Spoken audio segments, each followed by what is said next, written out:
Welcome again to the Student Success 101 series. My name is Michael, and today we're going to be talking about mindsets and college success. Right. So what is a mindset? Very simply, a mindset is how you view the world and how you view yourself. Right.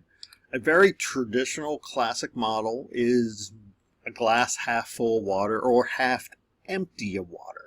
Or you're an optimist or you're a pessimist in nature. Yeah, there's a lot of variations of these ideas, right? But that's a very simple one to kind of see how we view things.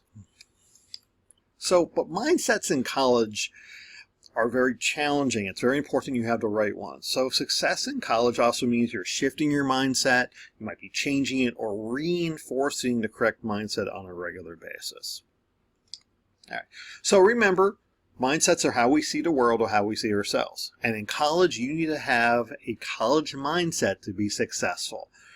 We'll be talking about that in some other videos in the Essential Mindset, so check them out. But keep in mind, as always, remember here at LCCC, we really care about your success here. Take care.